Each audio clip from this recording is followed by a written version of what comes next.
we're doing a podcast called Rappinolics. We're doing a podcast! Hey. So before we get into the knowledge, I'm going to pull back. Oh, y'all, here we go. Here we go. This is the mood.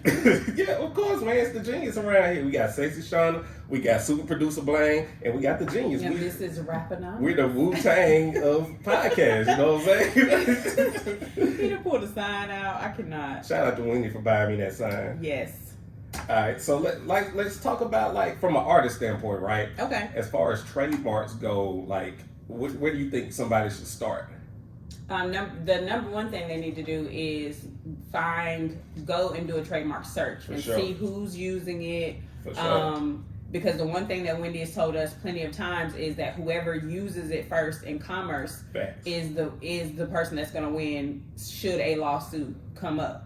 Absolutely. So that's the very first thing I feel like they should do. And don't start until you have your name secured, because, you know, if you coming out here and I start selling merch with your name on it, hey, like, you know, what you gonna do about it? Right. You know what I'm saying? Right. So some famous examples of this is like Common. You know, Common used to be Common Sense, but there was I think a reggae group that had that name.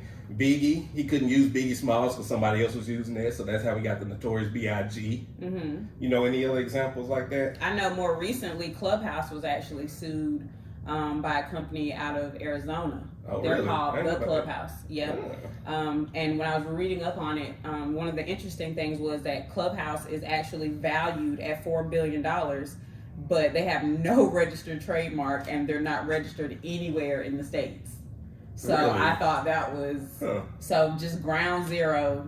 That is one of the most important things that I feel like artists should do. Yeah. Speaking of Clubhouse, that reminded me that when Clubhouse was popping, like when they was really, really popping. During the pandemic. Yeah, during the pandemic. Clubhouse coming back, though. I see them working over there.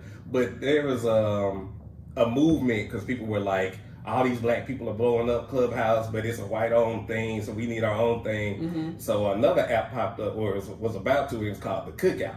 Oh, I remember that. But then there was another app called The Cookout that was founded by black women. They had already had the name. They were already going. And so the new Cookout, like, refused to change their name for a while, so they was going back and forth. But anyway, what ended up happening was the new Cookout, they backed down. I think they changed the name to like 7th Ave or something. Oh, so they're still actively... They're still there, but like, yeah. I didn't know that. Yeah, but that was, so, you know, like you said, man, you got to secure the name before you get into business, man. Once the money starts rolling, they're changing the name. You know, that really changes the game, and it's really not that expensive to get a trademark.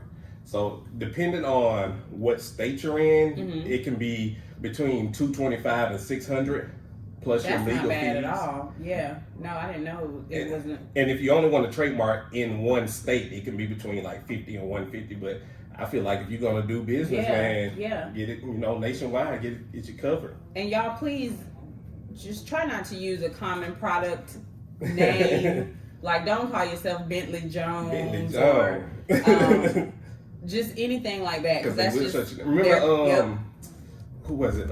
Cartier made Cardi B change the name of her song because Cardi was supposed to be Cartier Barty, and they wouldn't let her name her song.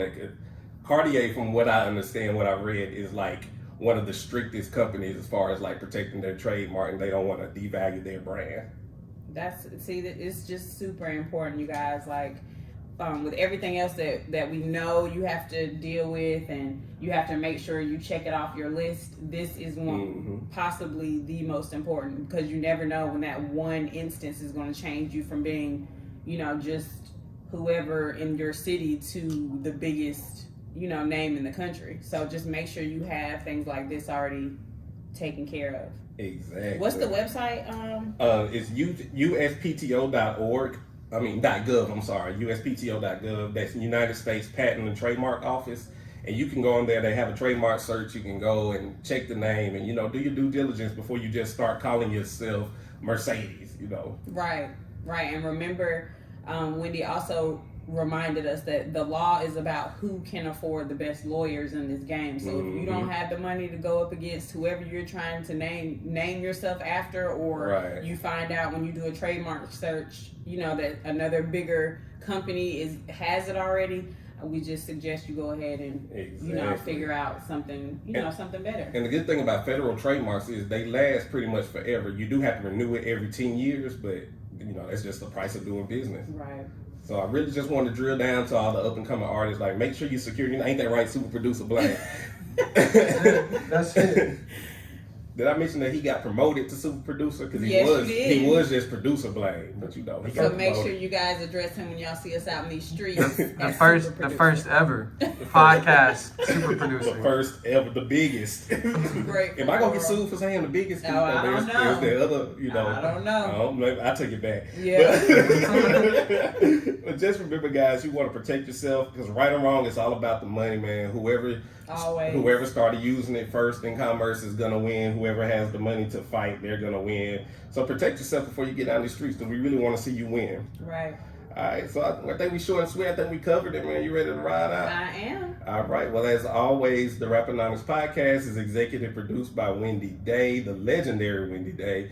I'm Larry Miller. I am Shauna Reed. And it's the business of hip hop. It's the business of rap. It's Raponomics. Raponomics. We're going to get it together. Okay. All right. See y'all later. See y'all.